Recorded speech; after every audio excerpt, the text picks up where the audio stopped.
All right, today we're going to dive into the incredible history of Ramadan.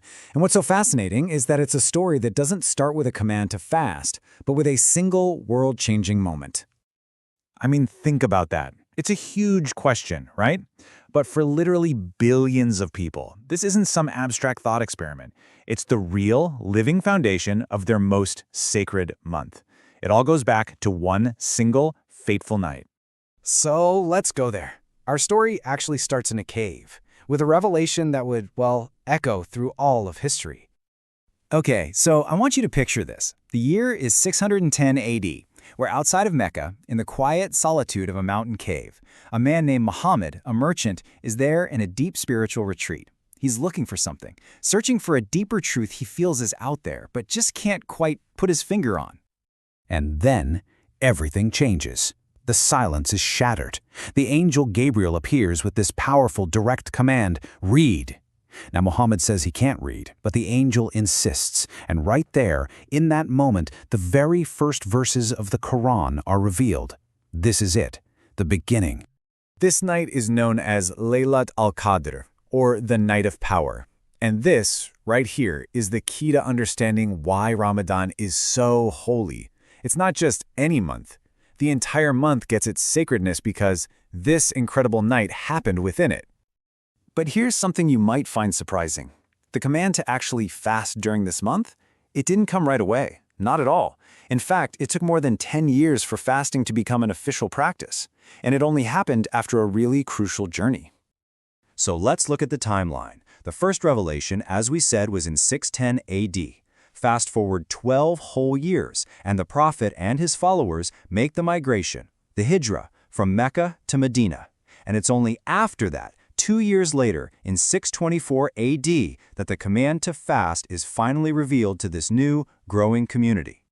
And the verse that established this practice, it laid out the purpose so clearly. It wasn't just, don't eat. It decreed fasting as a core pillar of the faith, and, interestingly, it connected the practice to prophets who came before, and it gave a very specific goal, so that you may become righteous. You know, even the name itself, Ramadan, has this incredibly deep meaning. It comes from an Arabic root word, ramed, which means scorching heat. And no, that's not just talking about the weather. It's this powerful metaphor for what the fast is meant to do, to be an intense process that literally burns away sins and purifies your soul. Okay, so we've covered the when of the fast, but the much bigger, more important question is why? What's the point? And the answer shows us that this practice goes way, way beyond just not eating or drinking. I mean, is the goal just to feel hungry? Is it just about being thirsty? Or is there something much deeper going on here? A spiritual transformation? Well, lucky for us, the Quran and the teachings of the Prophet give us a really clear answer. The ultimate goal, the whole point of the fast, is to develop something called taqwa. So what is that? Think of it as a heightened state of awareness, a constant consciousness of God. And basically, every single part of Ramadan is designed to help you build and strengthen that taqwa.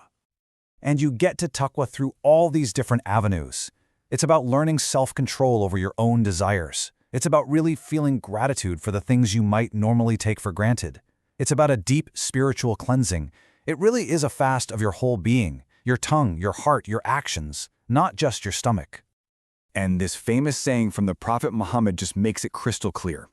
He said that if you don't stop speaking falsely and acting badly, then God has no need for you to stop eating and drinking.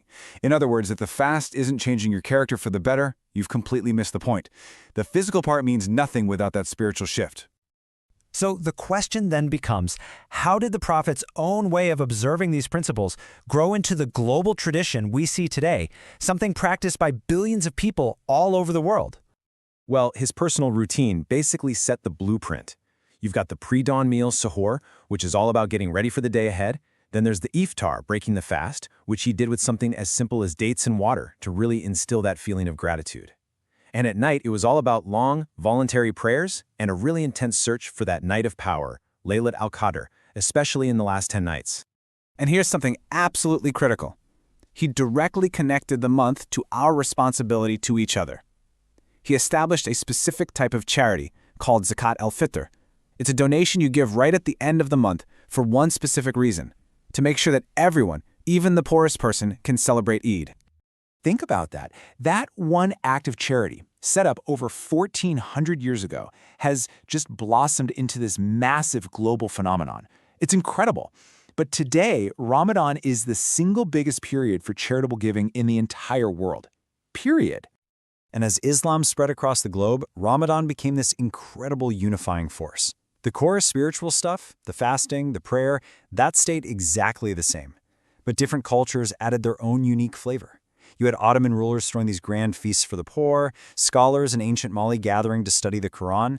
It was this shared experience connecting people from all walks of life, across continents. And all of this hard work, this month of discipline, it all leads up to Eid al-Fitr. And it's so much more than just a party. It's really a festival of gratitude. It's a day for the whole community to get together and just be thankful for being given the strength to get through this month of fasting and reflection. So when you think about it, from that quiet cave back in 610 AD to the command that came down in Medina, the real heart of Ramadan, the fasting, the prayer, the charity, it's still exactly the same. It's this living, breathing tradition that connects billions of people today directly back to its origins. Which really leaves us with one final and maybe the most important question. The whole point of Ramadan isn't just to make it through one month, right?